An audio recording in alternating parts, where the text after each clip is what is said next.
মরুভূমির ফল সাম্মাম এখন চাষ হচ্ছে জয়পুরহাটে। প্রথমবারের মতো জয়পুরহাট সদর উপজেলার জামালপুর কালীপাড়া এলাকায় এই ফলের চাষ করে সফলতা পেয়েছেন কৃষক আনোয়ার হোসেন।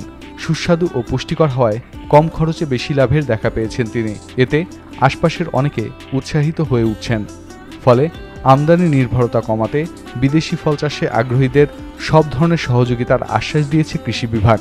কৃষি উদ্যোক্তা মোহাম্মদ আনোয়ার হোসেন বছর দুয়েক আগে বেসরকারি প্রতিষ্ঠানের চাকুরি ছেড়ে বাড়িতেই শুরু করেন সবজি চাষ। তিনি বলেন, বাবার জমিতে সবজি চাষের পাশাপাশি নতুন কিছু করার জন্য খুঁজছিলাম। ইউটিউবে সাম্মাম সম্পর্কে জানতে পারি।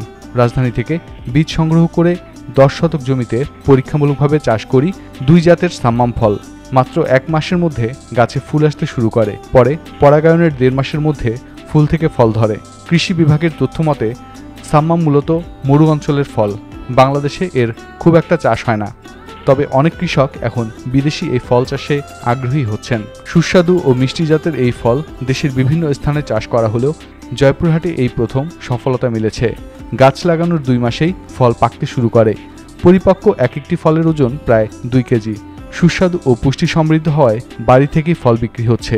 নতুন জাতের ফলে লাভের হাতছানি পেয়ে স্থানীয়রাও আগ্রহী হচ্ছেন চাষে। উপজেলা কৃষি কর্মকর্তা কৃষিবিদ মোহাম্মদ হুমায়ুন বলেন, আনোয়ার পরীক্ষামূলকভাবে সাম্মাম চাষ করে সফল হয়েছেন। আমাদের পক্ষ থেকে বাগান নিরাপদ রাখতে সব ধরনের সহযোগিতা করা হচ্ছে। আশপাশের অনেকেই সাম্মাম চাষে উদ্বুদ্ধ হচ্ছেন। এটি চাষ করে লোকসানের ভয় নেই। কেউ আগ্রহী হলে কৃষি বিভাগ থেকে সার্বিক সহায়তা করা হবে।